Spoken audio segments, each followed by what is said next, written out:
The final rosters are here. Prosvetov is gone, and I am told Robyn is not happy today.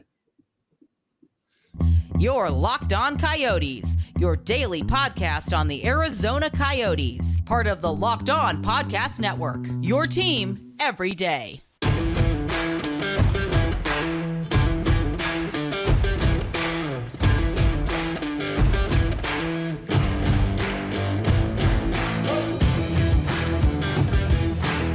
Welcome to the show, everybody. This is Locked On Coyotes, #1 daily podcast on the Arizona Coyotes. I am your host, Robyn Leonio, alongside Matthew Jacobson. We want to thank everyone for making this show your first listen every day. We are free and available everywhere you get your podcasts, including on YouTube, on the Sirius XM radio app, and ad-free on Amazon Music. Got a great show on today's episode. We're going to talk a little bit about the Coyotes' final roster, Matthew. Again, I got a little rant coming later today about something else, but let's get the the important Coyotes meet out of the way as we talk about, again, the final roster has been submitted, and it is a lot of things have changed up since we last spoke yesterday. Yeah, first off, I'm never going to understand paper transactions. So I think via cap friendly, the Coyotes got some cap relief for waiving Boyd, but he still made the opening night roster. They are running with 13 forwards, 7 defensemen. Both Kolyachonok and Kesselring were sent down alongside Victor Soderstrom. And Craig Morgan reported it was Josh Brown and Travis Dermott that were the ones that were a little banged up. But everyone should be good to go for opening game against the Devils on Thursday, correct? Or am I still a day off? I think it's I might still be a day off. Yeah, I think it's Friday. Apologies. I typically work 6 to 7 days a week. Days don't mean anything to me anymore. I mean, you're close. You're close. You're definitely close. And then we had the waiver claim. Ivan Prosvetov was claimed by the Colorado Avalanche, so he is no longer with the Arizona Coyotes. And on Twitter, I got the year he joined the team off by 1 year. It was in 1920, not 1819 he joined. So I want to acknowledge that. Hey, that's fair. I mean, you're pretty close. Again, you just tend to be off. You tend to be off by just maybe a little bit. I'm getting old. That's all. Not sponsored. I'm gonna try to cover up my cup. I just got dinner. But yeah, I'm getting old and I don't like it. Yeah. It's interesting too. One of the things that is not listed like on Cap Friendly, but kind of going around. I mean, I guess it is on Cap Friendly. It's just not on the Cap Friendly webpage. It was actually I was looking through Twitter or X, as we now call it now. 1X, by the way. Yes, 1X.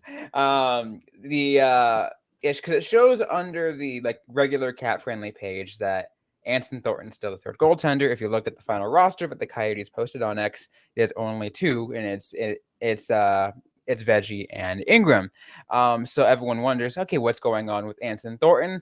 It is our understanding that he is getting put on the season opening injured reserve. So he's essentially just kind of they can't send him back to juniors or anywhere else because, well, he's on the injured reserve. What's the reason? No. Well, yeah, and well, I think we know the reason is generically. I think you're not allowed to waive injured players and send them down. So I think he literally has to be on the opening IR. But that also opens up an opportunity because there is obviously Tucson has their own ability to sign contracts. I can say for certain they at least have another goalie down there, but it's not like an NHL contract. And Thornton definitely looks like, with my own eyes, I can probably confirm he'll be going down to Tucson this year with Prosvetov being gone. That was a really, really weird thing to walk into this morning, but so he'll probably, as soon as he is good to go off of the season opening IR, go down to Tucson. I think Tucson season starts, it's 5 days after the Coyotes, right? They got a little bit of extra time. It's usually about a week delay. usually about a week delay. All I know is one thing is guaranteed. Is it interesting? It happens to be this way that their opening nights are the exact same. Oh, they're at home. Yeah, because I remember I kind of want to go to the Tucson opening night to cover it. I think the Coyotes open early, and the Tucson's later. So Try it to all get to depends on what both. time You're I get off like, work. hey, I mean, that would be interesting. We'll see. I mean, I'm already going to be down in Tucson that weekend. I'm not going to be there at the Roadrunners game. I can guarantee you that. I got a other event I will be attending that evening. Comic-Con. Robyn's going to Comic-Con. No. Anyway, do you want to move on to talking about my retirement from the show, Robyn? Oh, I didn't know you were getting to that. I think people forget what got me here in the first place. Remember, the like I said, remember what I said in the last episode, Matthew. This show is like Hotel California. You can check out anytime you like, but you can never leave. I'm just not allowed to leave. Nope. You are not allowed to leave. See, I let Carl leave because we came into a mutual understanding, and we replaced him with you. But you can never leave. I'm not allowed to leave. Unfortunately, you guys are stuck with me, and I'm just gonna address it right here. I make that joke at least once every 2 to 3 months. at this point, if you're not in on it, I don't know what to say. Yeah, and Matthew tends to make a lot of other jokes on X because that's the way he is.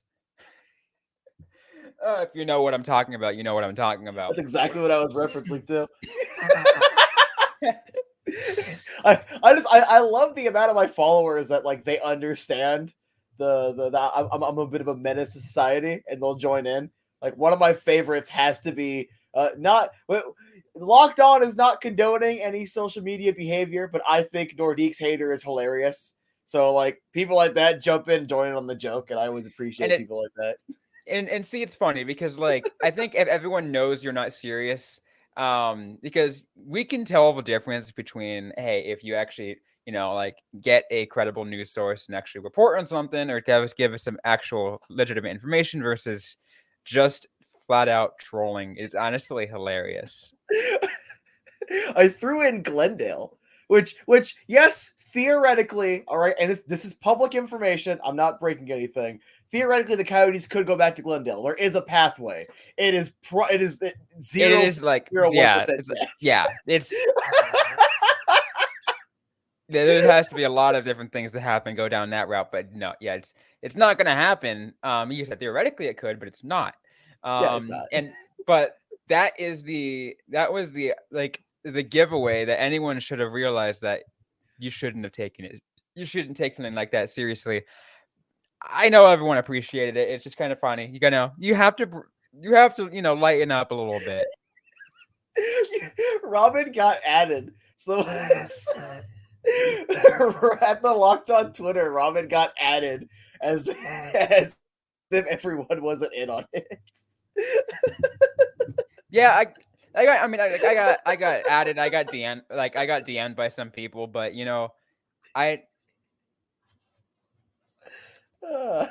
what do you want me to do? Fire me. That's what they want. Look. It's damned if you do, damned if you don't. All right, but the entire reason I'm here is because I have a sense of humor, and if I do try to put forth information I hear, literally the exact same people just get mad anyway. So I'm gonna have fun. I don't care. I mean, and everyone knows one of the reasons I brought in Matt is because he is obnoxious and annoying. I said it. Every girlfriend's told me that. Every classmate, every teacher, every boss, coworker, dog, if they could talk. but here in the podcast world, it's a good thing because it creates some engagement, and we love to see it. But anyways, we're getting way too far off. We got more to get to on this episode of Locked On Coyotes. We're going to talk about Ivan Prosvetov. We mentioned it earlier in this first segment, but we're going to get to a little bit more of that, plus a couple other things. that are kind of pertinent to what we all have to get to you for you all. We'll get all to that in just a minute. But first, a quick break to hear from our sponsors on today's show. And today's episode is brought to you by Game Time. With killer last-minute deals, all-in prices, views from your seat, and their best price guarantee, Game Time takes the guesswork out of buying tickets. I know I can tell you right now that buying from Game Time makes things so easily, because you can even toggle something called all-in pricing.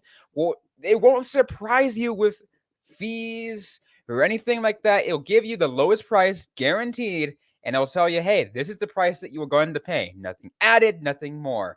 And it's super convenient, so I can actually expect what I'm paying for. And it also has event cancellation protection, job loss protection, a lot of different things to make sure that you are protected and make sure that you can also enjoy your game. Take the guesswork out of buying tickets with Game Time. Download the Game Time app and create an account and use the code LOCKEDONNHL for $20 off your first purchase. Terms apply. Again, create an account and redeem the code LOCKEDONNHL for $20 off.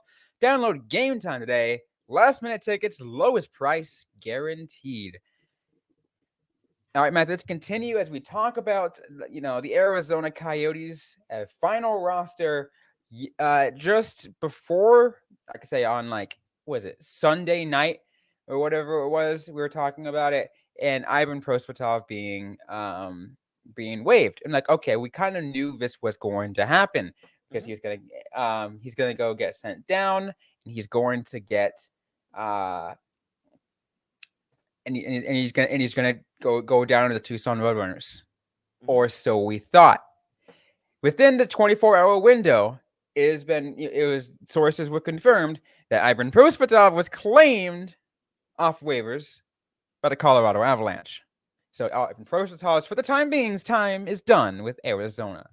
And it's funny because there's quite a bit of Coyotes fans that were freaking out about whenever Prosvetov goes off and wins a Stanley Cup with Colorado or whatever, which I guess is theoretically possible, but I'm not taking that bet.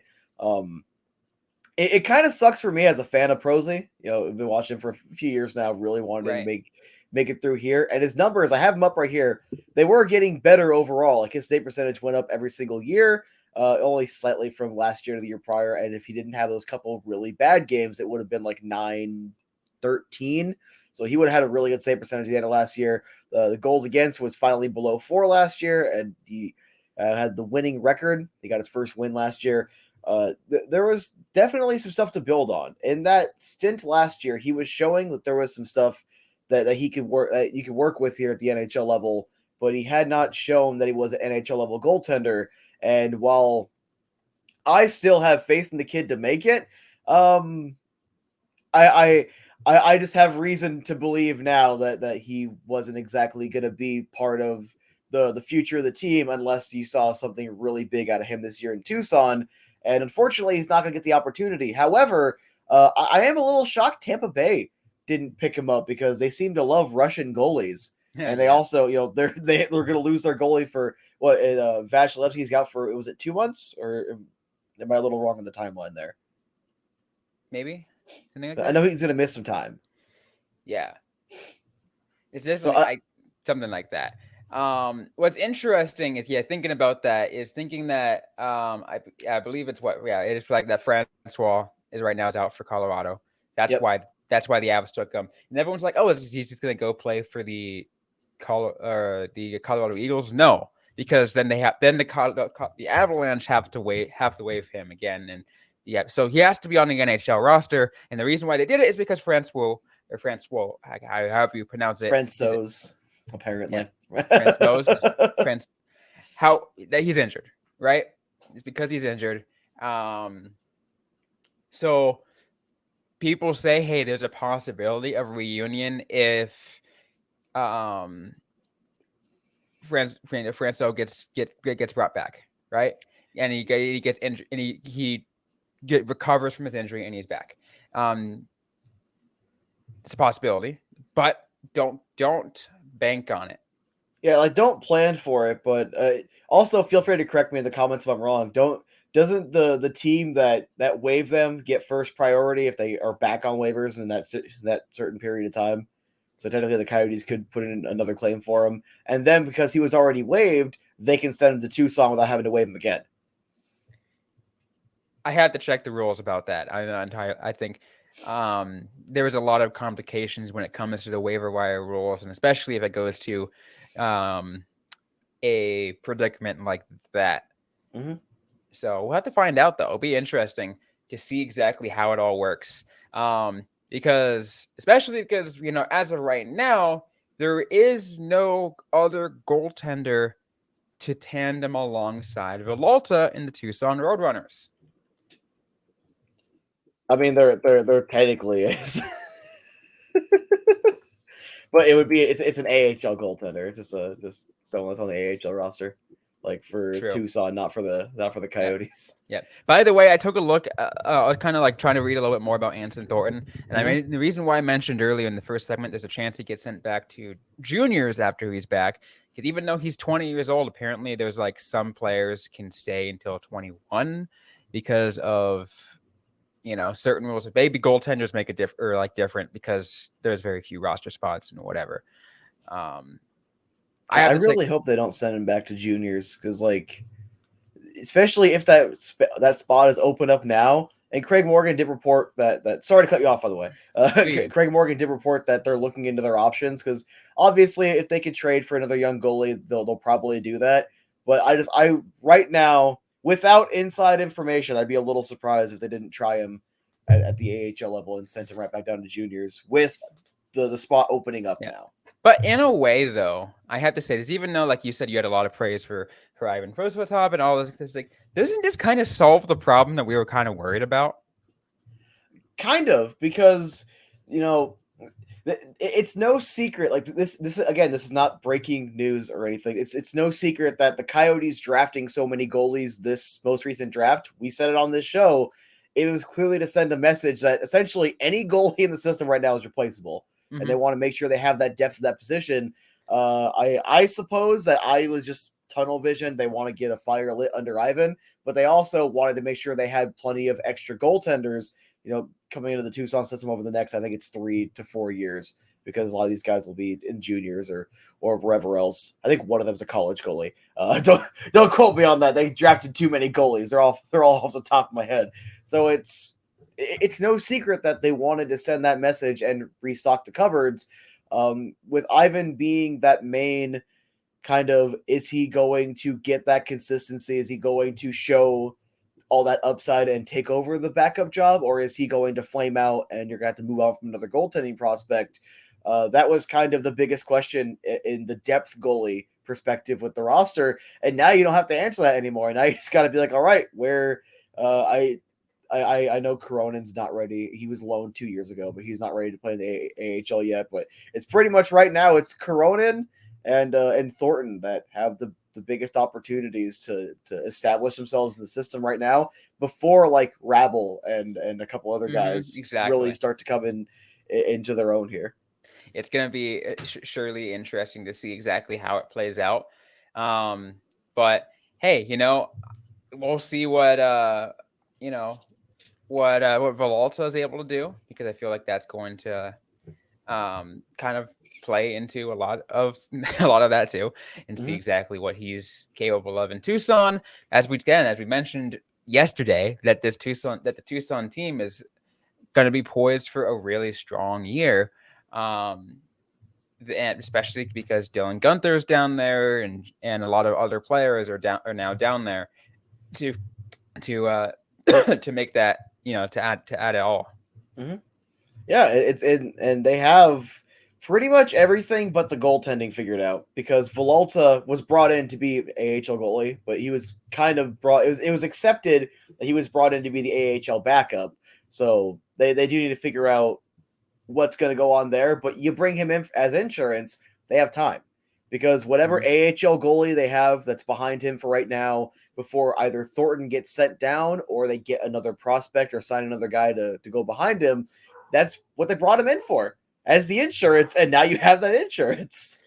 Absolutely. Last thing I want to mention about the final roster and everything like that, I didn't mention it earlier, but we should probably mention it now, is we find out that I believe it was Brown and Dermott actually found okay. They're actually good to go. Those were the players that were rumored to be injured at the time. That's why they brought up Kesselring and I'm blanking. Who else was it? It was Kesselring and Kolyachonok, and then them two, and as well as Soderstrom, got sent down today. Yeah, they all got sent down. And Soderstrom getting sent down again, and doesn't surprise you or I. And that's not a red flag thing. Like he's still young. He has a lot to prove. He does. But I like the way he was willing to shoot a little more in that preseason game against Anaheim. As long as he starts to get that killer instinct back, he already has the puck moving down. He's been doing that much more solidly, as well as the defense is looking better. I would expect that if he's going to make the NHL roster, he might squeak out a spot like either at the end of the season or next year. And as we mentioned too, that also solves another problem we're looking at. Is we're like, wait, so the Coyotes going to have like 10 defensemen on their roster on opening night? No, they're going so confusing. No, they're going to go. It's going to be 7. They have 7 defensemen, so makes it easy. Yeah, 7 defensemen, 13 forwards. Like they have a standard roster. They don't have like 12 defensemen. We're gonna run out there with like half a third line. Allegedly. I don't know what Tournier is gonna pull. They're gonna do a instead of an 11-7, they're gonna run a 10-8. Stupid. I can see him doing it though. I can see him doing an entire extra D pair. Absolutely. Well, we're going to continue this episode of Locked On Coyotes in just a bit. I'm upset about something, and I'm going to go from this happy bit to pretty ticked off. We're going to get to that in just a minute, but first, a quick word from our sponsors on today's show.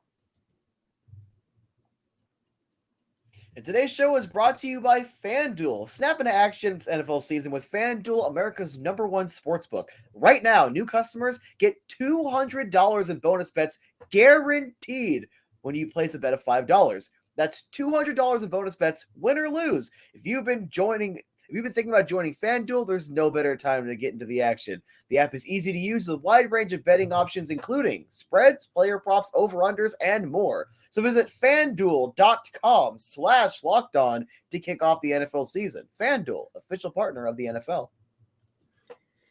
All right, we'll continue this episode of Locked On Coyotes. Before I get to that, I want to thank everyone for making this show first listen every day. We're free and available everywhere you get your podcasts. For your next listen, just be sure to check out Locked On Diamondbacks, as they are in the NLDS against the Los Angeles Dodgers. And as the time of this recording, they looks like they are set to take a 2-0 series. Oh, they won. There it is. A 2-0 series lead. So this happened live. So 2-0 series lead. Literally just since it's a best of 5, one more win and they're in. So be sure to check out Locked On Diamondbacks. Really good guy. One more win. You just gotta. So be sure to check them out. Be sure to check out Locked On Diamondbacks after you finish listening to today's episode. But let's get to why I'm upset, Matthew. The NHL has been making a lot of moves in the last few months about these special initiatives, Pride Month or Pride Nights or Military Appreciation Nights or everything like that. We all knew about this months ago, and they said, hey, you can't wear the jerseys, but pregame jerseys, special pregame jerseys, and everyone was upset about that. I was upset about it at the time, and I was like, okay, you know what? I'm gonna live with it because at least the team can still have Pride Nights, players can still use Pride Tape, everything. One of these, like, you can make an individual thing. That's fine, okay. And then I just saw recently, too, that it was reported, apparently, that there was a memo reached out. Teams wanted, clarification on these on a lot of these things that were mentioned of what's being banned and what's not. And apparently, in this memo, there was a factor considered that regards whether a player is required to be in close proximity to any groups or individuals, visibly or otherwise being associated with such groups. That was what they were wondering about. And essentially, in this memo, it says players shall not be required to be in close proximity to any individuals clearly associated with special initiatives like Pride Night or the LGBT community. So that's the first thing I'm upset about. Essentially, they were saying, hey, a player can choose not to interact with someone just because they associate with a certain community. Again, in this case, I'm more specifically going towards Pride. What about these teams who have employees who are of LGBT identities? Or what about reporters who are gay or trans who are trying to get, like, they could choose not to interact with those people just because they don't agree with that. Like, what, everyone has jobs to get done, and I think that, and again, it adds even more. Again, you can even had other events for Pride Night that they could potentially, that someone could say, hey, I don't want to be near them. So where does the line draw on this? That's why I'm upset. I'm gonna leave it at that for one. But one more thing I want to add on is the fact that apparently even earlier yesterday on Monday, it was also an additional thing. Essentially, we're saying that the NHL players cannot even use Pride Tape during warm-ups or during the games or whatever it might be when they're on the ice. When they're on the ice, no Pride Tape can be used at all. The NHL is banning people from simply using rainbow-colored tape, Matthew. Like, why? Like, what is the harm in just rainbow-colored tape? It's an individual decision by the players. I don't even understand. Like, it. Like, what? Because it's going to upset another player that someone's using Pride Tape? It's just rainbow tape, and then it's there to help somebody else, somebody who's a fan, feel comfortable because, like, hey, that person is a supporter. And now they're going to ban that? Why?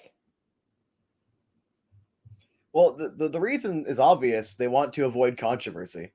Like, just straight up, there is no there is no debating it. The NHL doesn't like the headlines. They don't like, oh, this game and that game became about this player or that player that was or wasn't wearing the jersey. So instead of just the step that they make, like, okay, well, we're not going to force someone essentially. Then they're like, no, we'll just ban all of it, which is kind of stupid. Like, to me, banning the entire concept to get rid of all specialty jerseys, that was dumb. Like, if X player doesn't want to wear the jersey, fine. I think you're being kind of a baby about it, but you know what?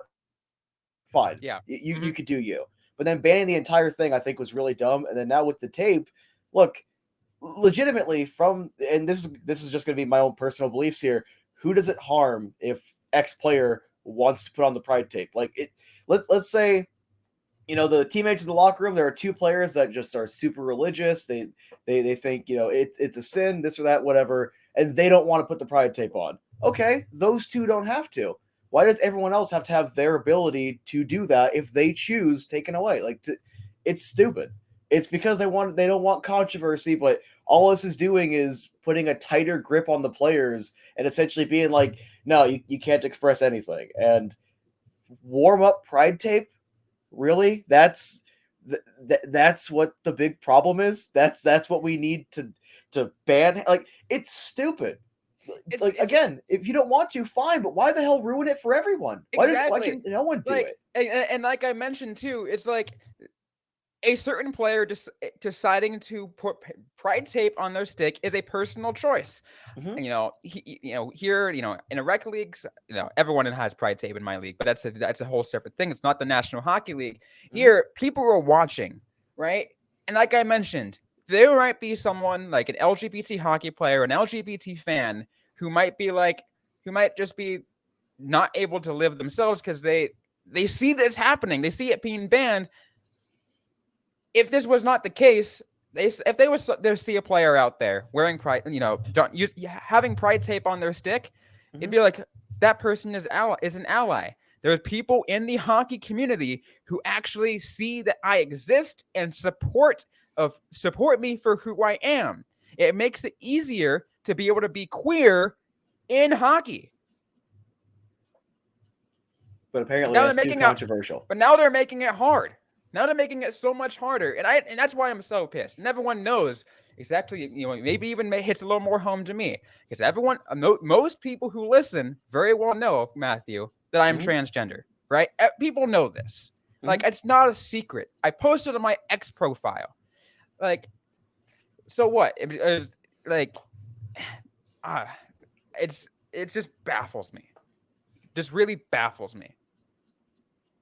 I'll just never understand the mindset of people that go out of their way to treat people differently because they're white, black, gay, straight, whatever. I don't understand what people have a problem with when it comes to, like, things you can't change about yourself.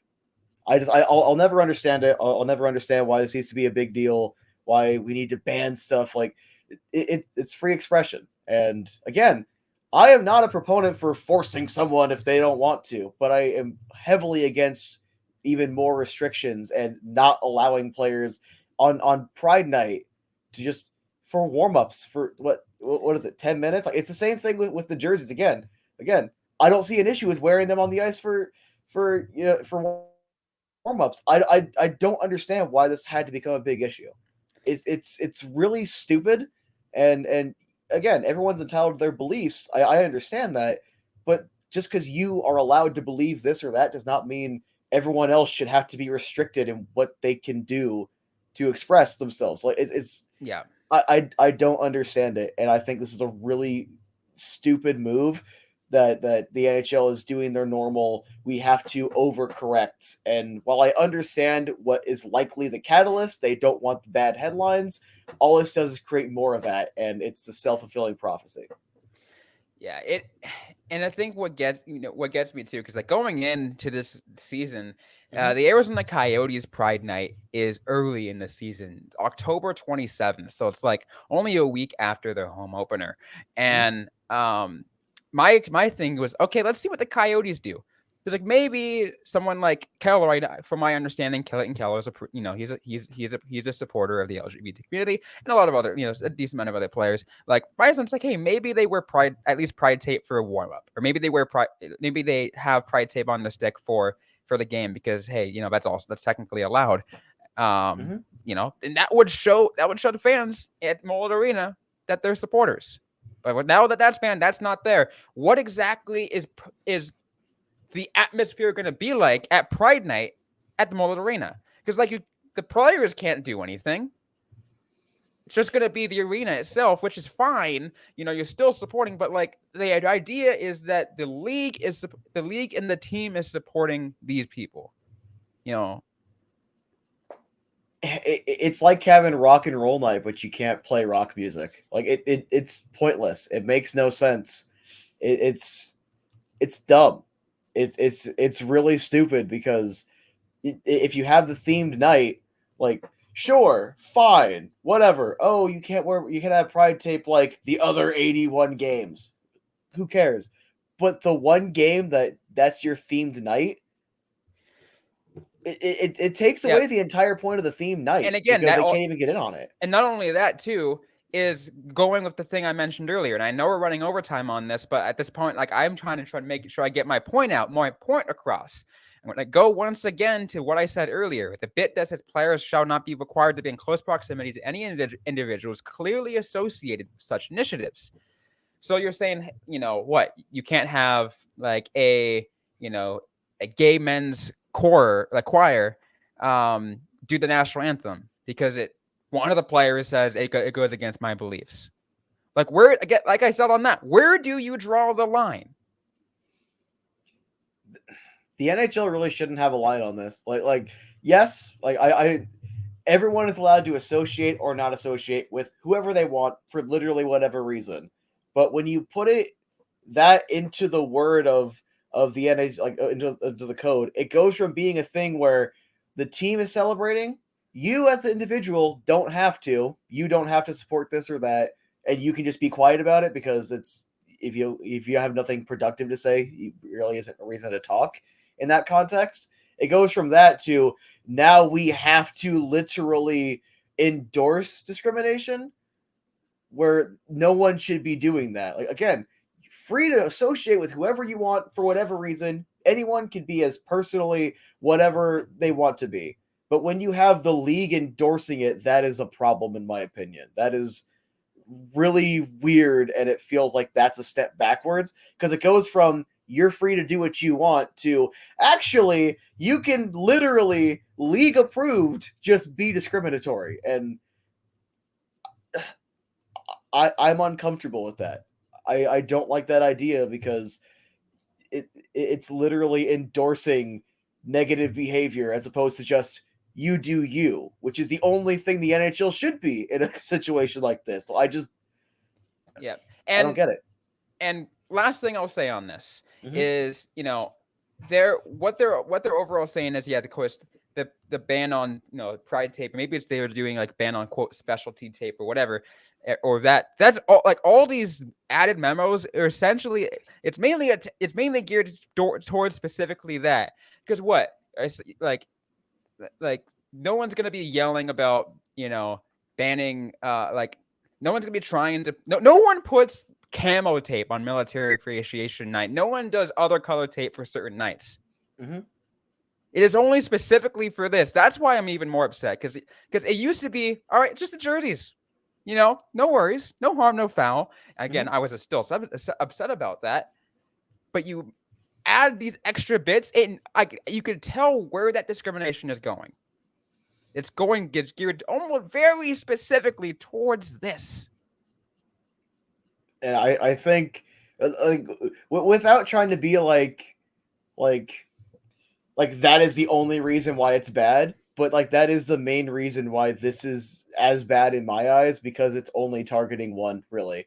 Like for example, I can criticize the cops, right? But no one is going to be like no one's wearing cop themed tape or whatever for like first responders night. They do like the little banner around, they do the moral jerseys. So it's like, this really is actually the only thing that does the specialty tape, and it's such a small, stupid thing. And just like to try to tie it into something just to show how insignificant the tape actually is, people actually distracting things like an ad on a jersey, that's A-okay. Tape on a hockey stick, that if you are so offended by it, which you can be if you want, I guess, but if you're so offended by it, you literally can't even see it on the TV. Something as insignificant as just the players individually choosing to put tape on their stick, and that it's targeted. Like there isn't another context where they do that. It's targeted, and it's not a conspiracy theory. Like I wish it was, but it's not. Like there isn't any other examples of this. There just isn't. It isn't, and it really at least with the jerseys, there was multiple specialty jerseys. At least they had first responders, they had military, they had whatever. They at least had those. There isn't an equivalent here.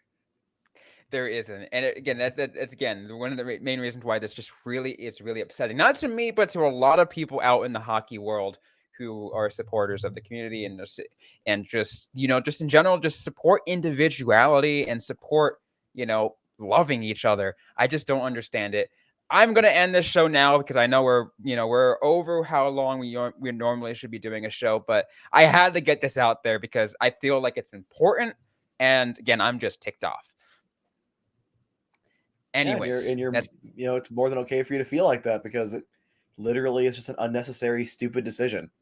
Yeah, I do justification. Yeah, absolutely. Well, that's going to be it for today's episode of the Locked On Coyotes podcast. If you like what you heard, don't forget to leave a review, to like, comment, and subscribe if you have yet to already. We're available everywhere you get your podcast, including on YouTube, on the SiriusXM radio app, ad-free on Amazon Music. Don't forget to interact with us on social media. We're on Facebook, facebook.com/LockedOnCoyotes, and on X at @LO_Coyotes. I'm personally at Robyn_Leonio. Matthew Jacobson is at the AZ Sports Guy. Buyer beware. Beware of my memes. Interact with us. Ask a question you might have. We might answer right back, or in a future episode of the Locked On Coyotes podcast. Thanks again, everyone, for listening to today's episode. Hope you guys are staying safe out there. Hope you guys are staying healthy. And don't forget to howl on.